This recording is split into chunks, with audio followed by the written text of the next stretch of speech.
Il y a en chacun de nous un pauvre. Il y a encore un pauvre en moi. Il y a aussi une personne de la classe moyenne. Et la personne de la classe moyenne veut la sécurité. Elle veut un salaire régulier.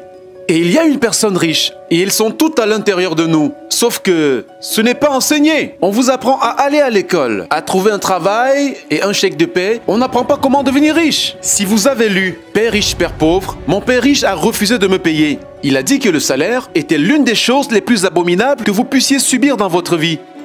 Il a dit qu'au moment où vous prenez un chèque de paye, vous êtes un employé. Et c'est l'état d'esprit. Donc, mon père riche ne m'a jamais payé. Cela a rendu fou mon père pauvre. Vous savez, un employé du gouvernement dira toujours « Vous devez payer les gens !» Et mon papa riche ne disait pas que le chèque de paie était quelque chose de mauvais. Il ne voulait juste pas être esclave de l'argent. Donc, en tant qu'entrepreneur, vous savez, si mon père riche se plie, j'essaie juste une autre entreprise. Je n'ai pas besoin de chèque de paie. Je n'ai besoin de personne pour prendre soin de moi. Si mon gouvernement ne m'aime pas, je déménage dans un autre pays. Parce qu'ils ont besoin d'entrepreneurs. Donc, l'entrepreneur n'est pas tant que cela l'entreprise. L'entrepreneur, c'est vraiment l'état d'esprit et les compétences. Et un ensemble de principes. Vous voyez, je n'exploite pas les petites entreprises. Les petites entreprises ne fonctionnent pas selon les mêmes règles que les grandes. L'entrepreneur est d'abord un état d'esprit, un ensemble de règles, de compétences. Et selon que vous soyez un employé ou une petite entreprise, les règles sont différentes. Les mentalités sont différentes. Les compétences sont différentes. Si vous pouviez dire quelque chose à quelqu'un qui n'a jamais été entrepreneur et envisage de faire un acte de foi pour devenir un entrepreneur, que pourriez-vous lui dire? Eh bien, je vais juste leur dire la même chose qui m'est arrivée. Vous savez, mon dernier chèque de paie, je me souviens clairement que c'était l'un des pires et meilleurs jours de ma vie. Et j'étais à Porto Rico, j'étais là. Je travaillais pour Xerox. Et mon patron m'a donné mon dernier. Ce n'était pas un chèque de paie, mais un chèque de bonus. Et je pense que c'était environ 30 000 $ imposable. C'est le seul problème avec ça. Alors j'ai reçu ce chèque et j'étais très excité, mais j'étais aussi dérangé. Et donc, cet autre gars vient vers moi. Il s'appelait John. Et John me dit ceci: tu vas revenir. Et je lui ai demandé pourquoi. Il me répondit « Parce que tu vas échouer ». Je l'ai regardé et j'ai dit quelques mots grossiers parce que c'est ce qu'il a fait. Il a quitté Xerox, a échoué et il est revenu. J'ai répondu « Vous avez échoué et vous êtes revenu. Mais je vais échouer et je ne reviendrai jamais ». Et c'est ça l'attitude. Tu vois ce que je veux dire? Si tu dis « Eh bien, si j'échoue, je vais rentrer chez mes parents », alors c'est ce que tu feras. Donc, si vous échouez, c'est à ce moment-là que je suis devenu entrepreneur. Parce que je n'avais pas d'argent. Je n'ai pas eu d'argent pendant des années. Je n'avais pas de chèque de paie. Mais c'est ce que mon père riche m'a encouragé à faire. Il m'a appris que lorsque vous ne disposez pas de chèque de paie, vous êtes fâché, plus intelligent. Et c'est un test de caractère. Deviendrez-vous un escroc, un malhonnête, un tricheur, un voleur, ou allez-vous devenir un meilleur être humain? Alors, c'est l'avantage de devenir entrepreneur. Vous découvrez vraiment qui vous êtes quand vous n'avez rien. Vous devez donc toujours regarder la situation dans son ensemble. Trop de gens regardent bien ce qui va leur arriver. Quand vous regardez la situation de façon panoramique, vous saurez également que lorsque quelque chose de mauvais arrive, quelque chose de bien va se passer. Mais vous devez être préparé à tout ce qui va arriver. Si vous pensez que les 20 prochaines années seront comme les 20 dernières années, vous allez être crémé. Vous savez, quand vous et moi allons au supermarché et achetons un carton de lait, nous vérifions toujours la date de péremption. Mais la plupart des gens ne vérifient pas la date d'expiration de leur cerveau. Au lieu de me désendetter, je m'endette. Je viens de refinancer 300 millions de dettes. Je suis passé de 5% à 2,5% d'intérêt. J'ai fait fortune. Chaque mois, plus d'argent entre parce que mon coût d'argent a chuté. Alors que certains experts financiers disent de se désendetter, moi, je demande d'apprendre à utiliser la dette. Vous voyez, quand je suis revenu de mon service au Vietnam en janvier 1973, la première chose que mon père riche m'a dite a été « Va à l'école pour investir dans l'immobilier ». Ce n'était pas l'immobilier, c'était comment utiliser la dette et les impôts. Les dettes et les impôts enrichissent les riches. Les dettes et les impôts appauvrissent les pauvres et la classe moyenne. Donc, tous les hommes riches qui sont médecins et avocats, où vous savez, ces gars-là se font crémer. Et ils ne savent pas pourquoi. Les médecins se font crémer? Bien sûr, ils gagnent plus d'argent, mais ce qu'ils ramènent à la maison est moins. Vous savez, mon médecin m'a juste crié dessus qu'il était heureux et il a dit « Devinez ce que j'ai finalement gagné, 1 million de $ !» Et j'ai dit « Ouais !» C'était il y a à peine 3 semaines. Et donc, j'ai dit « Combien payez-vous d'impôts ?» Il a répondu « 750 000 $ d'impôts. » Son net était donc d'environ 400 000 $. Ce n'est pas mal, mais quand je gagne 1 million de dollars, ce n'est pas mal.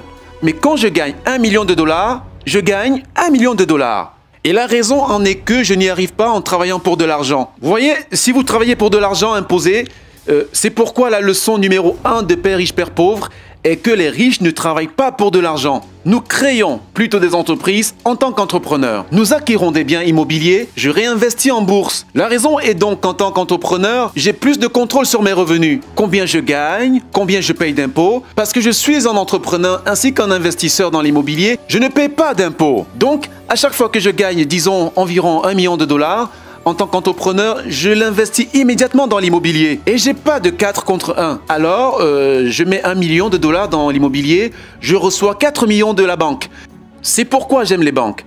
Mais les banques abusent de tout le monde, vous savez, c'est terrible. Mais bon pour moi. Quand ils impriment, les débiteurs deviennent riches. Vous voyez, la dette et les impôts rendent les riches plus riches et la dette et les impôts appauvrissent les pauvres et la classe moyenne. Lorsque nous avons des idées obsolètes, nous aurons des résultats obsolètes. Alors que se passe-t-il pour la plupart des gens? L'idée d'aller à l'école, trouver un emploi, travailler dur, d'économiser de l'argent, sortir de la dette, d'acheter sa maison parce que c'est un atout et d'investir à long terme, c'est dépassé. Le monde a changé. Le monde a changé en 1971 lorsque le président Nixon nous a retiré de l'étalon or et l'argent est devenu une dette. Et si nous nous débarrassions de l'école, que se passerait-il? Non, je dis que l'éducation était plus importante avant. Elle est simplement obsolète. Vous savez, il y a la loi de Moore qui stipule que l'information double tous les 18 mois. En d'autres termes, tout est obsolète tous les 18 mois. Donc, c'est un phénomène récent. Alors, quand tu sors de l'école, tu es déjà obsolète. Et c'est pour cela que je suis le vieux.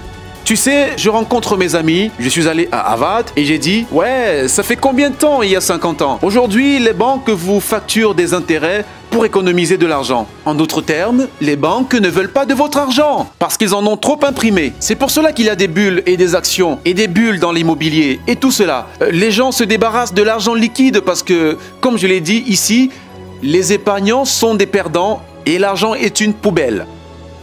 Et pourtant, les gens disent « Eh bien, je veux un emploi bien rémunéré. » Eh bien, c'est une idée obsolète. Sortir de la dette est une idée obsolète. Vous devriez apprendre comment vous endetter, comment utiliser la dette pour devenir riche. Et ils ne vous apprendront jamais les impôts. La raison pour laquelle le 1% est très haut ici et les 99% vont dans cette direction, c'est que lorsque vous imprimez de l'argent, deux choses se produisent.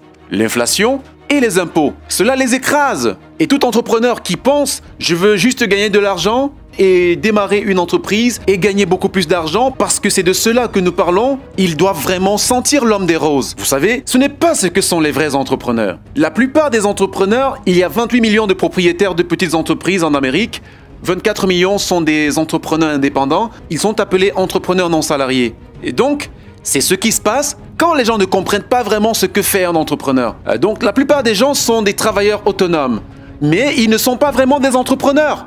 Les travailleurs indépendants payent les impôts les plus élevés de tous. Mais personne ne leur dit cela. Ou il est aussi appelé l'esprit d'entreprise. Mais ce dont nous parlions en fait, c'est d'une mauvaise économie. Vous les connaissez de l'extérieur, vous et moi. Mais nous avons tous une économie interne. La volonté de changer notre économie interne. Donc pour moi, je peux voir le bien, je peux voir le mauvais. Je m'en fous parce que je vais être riche de toutes les façons. Mais une personne pauvre, avec une mauvaise économie personnelle, tout ce qu'elle va voir, c'est une mauvaise économie. Parce qu'ils ne savent pas comment gagner de l'argent dans une économie. Et une personne de la classe moyenne a une économie de la classe moyenne. Vous savez, ce qu'elle veut, c'est une belle maison, un salaire régulier, le travail, la voiture. Et donc, lorsque vous leur ôtez leur travail, c'est un désastre. Eh bien, comme un entrepreneur n'a pas de travail, de toutes les façons, ce n'est pas grave. Alors, tout ce que je dis aux gens, et c'est ce que Bucky Fuller m'a appris, il y a toujours deux côtés. Vous voyez ce que je veux dire? Vous savez, utiliser le pluriel, c'est au moins deux. Donc, si vous pensez que l'économie est mauvaise, c'est parce que votre économie est mauvaise. Si vous pensez que la stabilité, vous savez, de l'emploi est importante, alors vous verrez une économie sans emploi. Pensez-vous que vous pouvez tout contrôler, c'est-à-dire contrôler l'incontrôlable? Je peux contrôler, oui. Ça s'appelle un focus interne par rapport à un focus externe. Le vrai entrepreneur a un objectif interne. Mais s'il tombe, il dit c'est pas si mal, je vais monter beaucoup plus haut. La personne moyenne tombera et dira oh, je vais prendre Prozac, ou quelqu'un a des erreurs, toutes les erreurs ne comptent pas. Les erreurs comptent. Cela signifie que vous ne saviez pas quelque chose. Mais un vrai entrepreneur, qu'il tombe ou qu'il parte, il peut toujours monter. Il peut se relever et aller plus haut. Peu importe ce qui lui arrive. Il est devenu plus fort et meilleur, plus intelligent et plus heureux. Mais une personne avec un état d'esprit interne faible a tellement peur de ce qui se passe. Cela arrive généralement. Comme vous savez, les gens qui ont peur de perdre leur emploi perdent généralement leur emploi. Tu vois ce que je veux dire? Sans doute parce que tout vient de nous. Ouais, donc le premier travail d'un entrepreneur est de contrôler tout ce qui se passe à l'intérieur et non pas à l'extérieur. Au moment où vous prenez ce chèque de paie, vous êtes un employé. Vous devez être plus fort que cela.